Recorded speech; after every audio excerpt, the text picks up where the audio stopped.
datang di Kampus Pejuang Pendidik, Pendidik Pejuang. Universitas Veteran Bank Nusantara merupakan institusi pendidikan tinggi yang memiliki motivasi untuk mencetak lulusan yang mandiri, unggul, profesional, berkarakter, dan memiliki nilai-nilai kejuangan.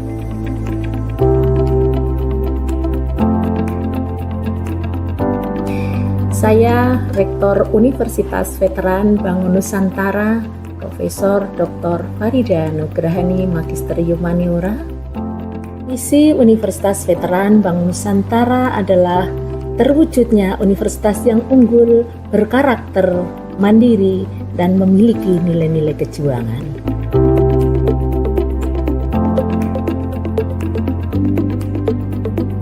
Univet bisa, Univet jaya, Univet unggul luar biasa.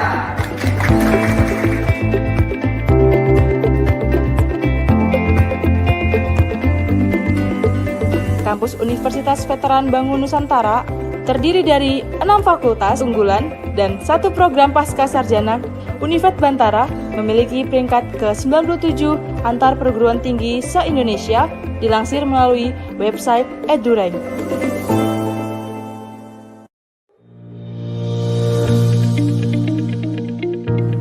Menyelenggarakan pendidikan yang berbasis pada nilai kejuangan, Univet Bantara didukung dengan kegiatan perkuliahan yang terkelola secara profesional dan difasilitasi dengan sarana dan prasarana yang representatif guna mendukung proses pembelajaran mahasiswa.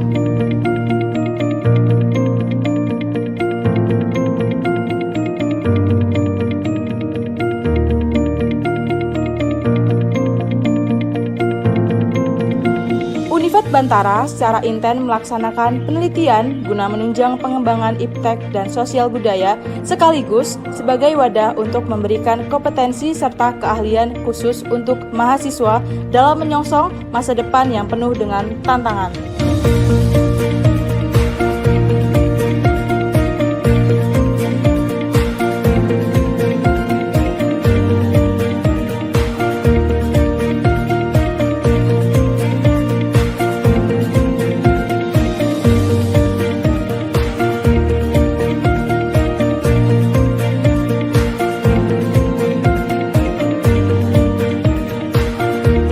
Pengabdian kepada masyarakat merupakan bagian yang secara intensif dan aktif dilaksanakan Univet Bantara dengan melibatkan dosen serta mahasiswa sebagai wadah untuk membentuk karakter serta sebagai bentuk kepedulian sosial dan menjadikan generasi Bantara.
Assalamualaikum warahmatullahi wabarakatuh. Perkenalkan, saya Badari Kemuning Larasati dengan NIM 2323520010, mahasiswa PPG Prajabatan, Program Studi PGSD Universitas Veteran Bangun Nusantara Sukoharjo. Pada kesempatan kali ini, saya akan memaparkan refleksi hasil seminar profesi pendidikan guru dengan dosen pengampu Profesor Dr. Farida Nugrahani M.Hum. Pada kesempatan kali ini, saya akan sedikit membahas mengenai satu, identifikasi diri, yang kedua, refleksi pengalaman belajar, yang ketiga, ada desain inovasi atau inovasi pembelajaran. Yang keempat, ada rencana tindak lanjut. Dan yang terakhir, ada paradigma makna guru. Adapun tahapan yang pertama, yakni tahap identifikasi diri. Untuk tahapan yang pertama ini memiliki maksud untuk mengidentifikasi pandangan mahasiswa terhadap pendidikan di Indonesia dan sosok guru sebelum mereka melakukan serangkaian aktivitas refleksi pengalaman belajar melalui mata kuliah seminar PPG. Untuk visi saya dalam pendidikan Indonesia yakni ikut serta dalam menciptakan generasi penerus bangsa yang berwawasan global, berakhlak mulia, kreatif, serta memiliki kemampuan dalam berteknologi. Visi saya untuk menjadi guru yakni mewujudkan pembelajaran yang berpihak pada peserta didik dan menjadikan peserta didik sebagai pelajar yang berkarakter sesuai profil pelajar Pancasila serta dapat menguasai ilmu pengetahuan teknologi. Hal yang dapat saya lakukan untuk mencapai visi tersebut, yang pertama, meningkatkan kompetensi dan pemahaman diri sebagai calon guru dengan mengikuti berbagai seminar atau workshop dalam dunia pendidikan. Untuk yang kedua, merancang dan melaksanakan pembelajaran sesuai dengan karakteristik peserta didik. Yang ketiga, menggunakan media, metode, maupun pendekatan yang variatif. Yang keempat, menambah relasi untuk memperluas wawasan saya. Dan yang kelima, melakukan evaluasi atau refleksi diri. Dalam mengikuti mata kuliah seminar PPG kali ini, adapun pembelajaran yang saya ikuti pada semester 1 dan semester 2. Untuk pembelajaran pada semester 1, yakni ada filosofi pendidikan Indonesia, yang kedua ada pemahaman tentang peserta didik dan pengajarannya, yang ketiga ada prinsip pengajaran dan asesmen efektif 1, yang keempat ada praktik pengalaman lapangan 1 atau PPL 1, yang kelima ada perspektif sosiokultural dalam pendidikan, dan yang terakhir ada pembelajaran berdiferensiasi. Untuk mata kuliah yang saya pelajari pada semester 2 dalam PBG kali ini, saya mempelajari tentang pembelajaran sosial emosional, yang kedua ada computational thinking, yang ketiga ada prinsip pengajaran dan asesmen efektif 2, untuk yang keempat ada praktik pengalaman lapangan 2, yang kelima ada proyek kepemimpinan, dan yang terakhir ada seminar PPG. Namun pada kesempatan kali ini saya ingin merefleksikan pemahaman saya selama mengikuti PPG Prajabatan gelombang 1 tahun 2024 ini dengan merefleksikan mata kuliah praktik pengalaman lapangan 2. Pada pembahasan yang kedua, saya akan membahas mengenai refleksi pengalaman belajar setiap mata kuliah. Jadi pada tahapan ini, mahasiswa diminta untuk mereview seluruh pengalaman belajar suatu mata kuliah dengan mengingat kembali praktik-praktik atau pengalaman belajar yang berguna dan menarik atau sebaliknya dalam konteks sebagai seorang calon guru. Pada kesempatan kali ini, saya akan langsung merefleksikan pengalaman belajar saya. Berdasar proses pembelajaran yang saya pelajari di semester 1 dan semester 2, banyak pengalaman belajar yang saya dapatkan.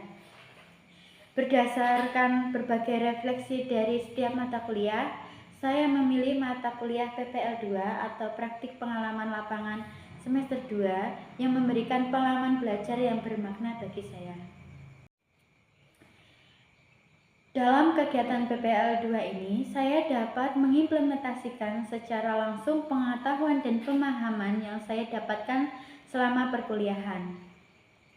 Melalui PPL memberikan pengalaman nyata dan kontekstual bagi saya dalam melaksanakan pembelajaran di kelas.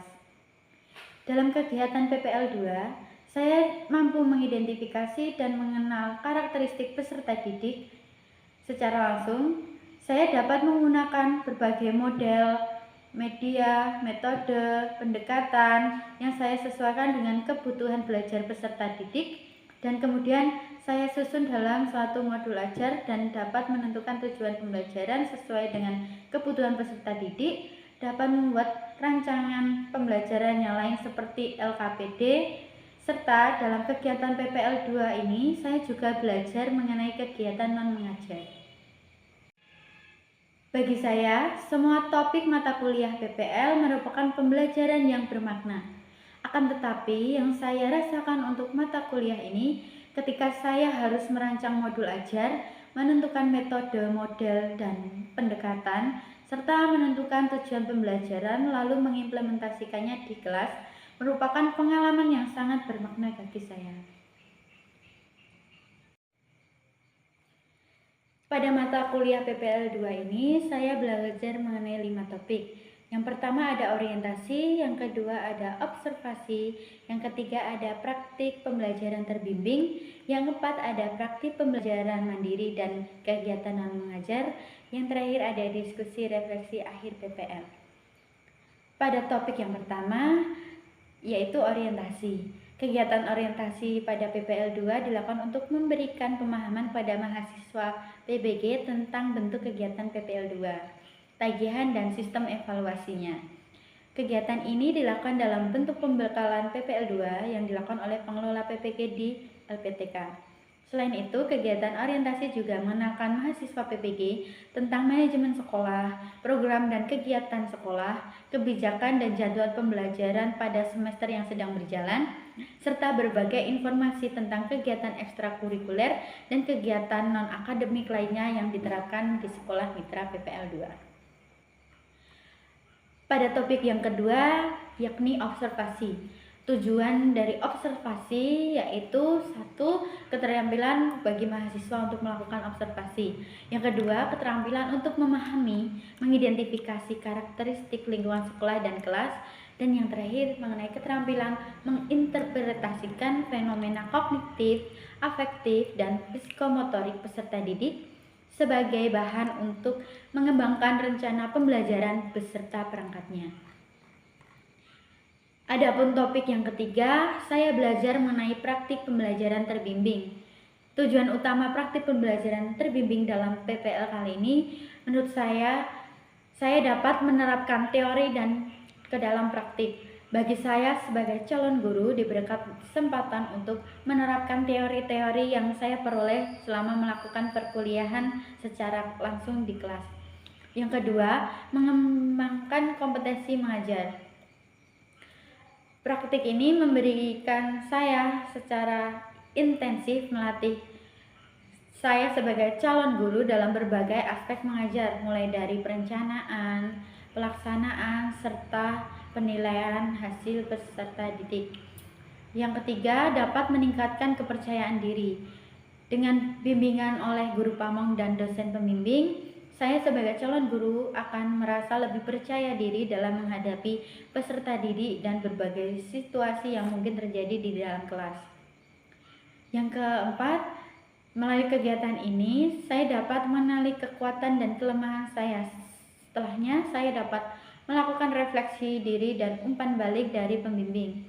Saya sebagai calon guru dapat mengidentifikasi aspek-aspek yang perlu diperbaiki dan dikembangkan lebih lanjut. Untuk topik yang keempat, ada kegiatan pembelajaran mandiri dan kegiatan non-mengajar.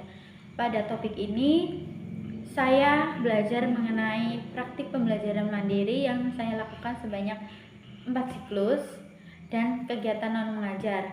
Selama kegiatan non-mengajar tersebut, saya juga diwajibkan melaksanakan kegiatan yang melibatkan dengan sekolah seperti manajemen pendidikan sekolah, mengikuti rapat guru, piket sekolah, berpartisipasi dalam kegiatan-kegiatan yang dilaksanakan sekolah, serta membantu dalam penanganan kesulitan belajar peserta didik. Dan untuk topik yang terakhir atau topik yang kelima ada diskusi refleksi akhir PPL 2. Dalam topik ini sama seperti PPL sebelumnya, saya dan teman-teman mahasiswa lain diwajibkan untuk melakukan kegiatan evaluasi atas pelaksanaan praktik mengajar mandiri. Evaluasi ini dilakukan melalui kegiatan refleksi untuk menguatkan 4 kompetensi guru. Yang pertama ada kompetensi kepribadian, kompetensi pedagogik, kompetensi sosial, serta kompetensi profesional. Adapun artefak yang mendukung kegiatan saya selama PPL 2 yakni ada dokumentasi, saya mengikuti piket pagi hari bersama dengan guru-guru dan mahasiswa lain, serta pada hari Jumat saya mengikuti kegiatan sekolah yakni ada kampanye mengenai adiwiyata. Saya melakukan pembelajaran di kelas, lalu ada rapat koordinasi bersama dengan guru pamong. Lalu adapun kegiatan non mengajar lain yaitu seperti membantu pihak sekolah dalam mengerjakan akreditasi, lalu kegiatan adiwiyata dan lainnya. Adapun artefak lain yang saya miliki dalam kegiatan PPL 2 ini yakni ada modul ajar dan ada LKPD. Mengapa saya memberikan artefak modul ajar dan LKPD? Dikarenakan modul ajar dan LKPD yang saya pilih menjadi bukti pendukung dalam mata kuliah PPL karena artefak ini dapat dijadikan bukti nyata dari aktivitas dan kontribusi saya ketika melaksanakan PPL. Jadi selama kegiatan PPL saya melakukan kegiatan praktik pembelajaran terbimbing dan mandiri. Saya membuat LKPD yang saya susun, saya membuat modul ajar yang saya susun dengan disesuaikan dengan kebutuhan belajar peserta didik serta karakteristik peserta didik.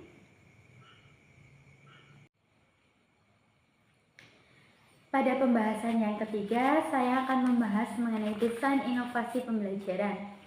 Pada tahap penyusunan desain pembelajaran kali ini, setelah saya mereview seluruh hasil refleksi beserta artefak pendukungnya yang telah saya unggah di e-portfolio, saya menyusun desain pembelajaran dengan mempertimbangkan tercapainya profil pelajar Pancasila. Yang pertama ada alur tujuan pembelajaran, ada modul ajar, serta perangkat pembelajaran. Untuk desain inovasi pembelajaran, saya memilih mata pelajaran IPAS dengan fase kelas 5 fase C, elemen keseimbangan ekosistem dan capaian pembelajaran, bahwa peserta didik dapat menyelidiki bagaimana hubungan saling ketergantungan antar komponen biotik dan abiotik dapat mempengaruhi kestabilan suatu ekosistem di lingkungan sekitar. Dalam desain inovasi ini, saya memilih membuat media pembelajaran pop-up book. Alasan saya memilih media pembelajaran pop-up book ini karena pada pembelajaran sebelumnya belum ada yang pernah membuat media konkret untuk digunakan dalam pembelajaran yang dapat dipegang, dapat dilihat langsung oleh peserta didik. Selain itu, saya juga membuat suatu PowerPoint yang isinya juga sama mengenai pembelajaran keseimbangan ekosistem. Dalam desain inovasi ini, setelah saya memberikan materi dengan pop-up book maupun PowerPoint, kemudian saya akan menyusunnya. Jadi setelah peserta didik mempelajari materi dalam kegiatan kelompok, setelah mereka mengerjakan LKPD, ada games yang saya berikan. Jadi saya menggunakan web yang sudah ada yang kemudian saya sesuaikan dengan materi yang saya ajarkan pada anak-anak. Saya menggunakan EducaPlay. Jadi dalam EducaPlay kali ini saya membuat soal mengenai keseimbangan ekosistem biotik, abiotik maupun lain dengan membuat games bahwa peserta didik diminta untuk mencari kata yang terikat yang ada yang mereka pelajari mengenai keseimbangan ekosistem. Kemudian untuk hasil akhir pemahaman mereka, saya menggunakan web yang ada, yang sudah ada dan dapat diakses oleh peserta didik. Saya menggunakan Wordwall. Jadi dalam Wordwall kali ini saya membuat kuis yang dapat diakses oleh seluruh peserta didik di kelas 5 untuk mengetahui bagaimana tingkat pemahaman mereka setelah mereka mempelajari materi keseimbangan ekosistem melalui media yang saya buat, yakni pop-up book dan PowerPoint.